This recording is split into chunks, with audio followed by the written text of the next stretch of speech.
Dear students, السلام علیکم۔ آج کی اس ویڈیو میں ہم بات کریں گے کہ مرزا غالب انفرادیت پسند ہے۔ آئیں اس پہ تھوڑی سی تفصیل سے بات کرتے ہیں۔ مرزا غالب ذہنی اور طبعی اعتبار سے انفرادیت پسند ہے۔ کسی کی تقلید کرنا تو رہا ایک طرف، زندگی کی دوڑ میں وہ کسی کے ساتھ چلنا تک پسند نہیں کرتے تھے، اور اس معاملے میں وہ اس حد تک مبالغہ کرتے تھے کہ وبائے عام میں مرنا بھی انہیں پسند نہیں تھا۔ الطاف حسین حالی نے یادگار غالب میں بہت تفصیل کے ساتھ مرزا کے مزاج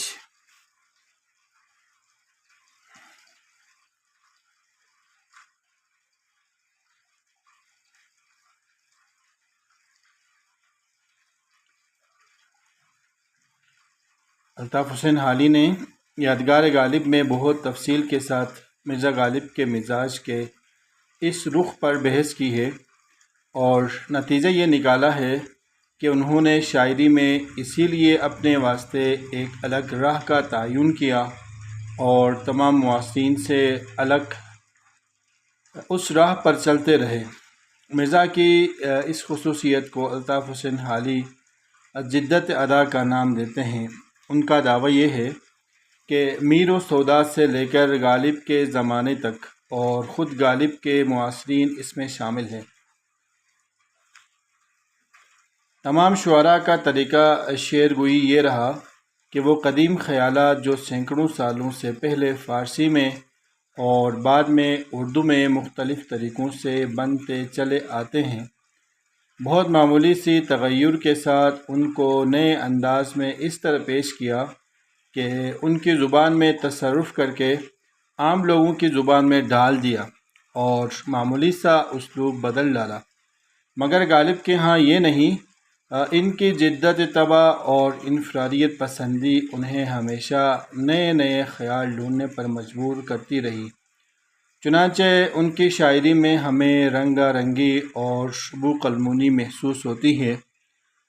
اگر کبھی مرزا غالب نے کسی قدیم خیال کو ادا بھی کیا تو اس انداز میں کہ شان استادی کو ہاتھ سے جانے نہ دیا۔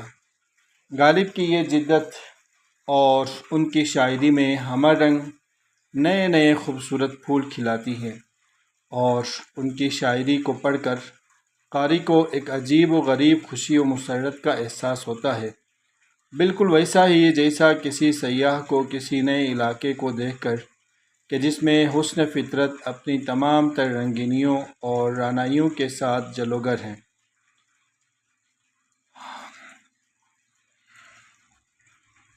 آئیں کچھ اشعار پیش کرتے ہیں اور اندازہ لگاتے ہیں کہ غالب کی یہ جدت پسند طبع کس طور پر نئے نئے گل کھلاتی ہے۔ اشعار ملاحظہ کریں۔ بس کہ دشوار ہے ہر کام کا آساں ہونا، آدمی کو بھی میسر نہیں انسان ہونا، آتا ہے داغ حسرت دل کا شمار یاد، مجھ سے میرے گناہ کا حساب اے خدا نہ مانگ۔ مجھ کو دیار غیر میں مارا وطن سے دور، رکھ لی میرے خدا نے میری بے کسی کی شرم، منحصر مرنے پہ ہو جس کی امید، نا امیدی اس کی دیکھا چاہیے۔ ڈاکٹر سید عبداللہ نے غالب کی غزل میں ایک خوشگوار اعتدال و توازن کی شناخت کی ہے، اور ان کے خیال میں یہی تناسب اور موزونیت غزل کی بنیادی صفت ہے۔ ان کے خیال کے مطابق غالب کی غزل 9-10 اشعار پر مبنی ہوتی ہیں۔ اس کا تناسب اور توازن اس کی داخلی خوبیوں کو نمایاں کرتا ہے۔ ان کی غزل عام طور پر تجربہ بسیط کی آئینہ دار ہوتی ہیں، اور یہیں غالب کی عظمت اور ہر دل عزیزی کا ثبوت اور باعث ہے۔ میر کی سادگی کے مقابلے پر غالب کی سادگی غالب کی غزل کا حسن بن جاتی ہیں۔ فرماتے ہیں، غالب کی غزل میں تناسب اور حسن کی زیادہ سے زیادہ صفات پائی جاتی ہیں۔ ان میں زندگی کی تڑپ بھی ہے اور غم کا احساس بھی۔ ان میں نغمہ بھی ہے اور مصوری بھی، ان میں سادگی بھی ہے اور پرکاری بھی، مگر سب سے بڑی بات جو ان کی غزل میں ہے وہ یہ ہے کہ انہوں نے جذباتی خلوص اور جوش زندگی کے ساتھ ساتھ غزل میں حسن و تجمل کا بڑا معیار قائم کیا ہے۔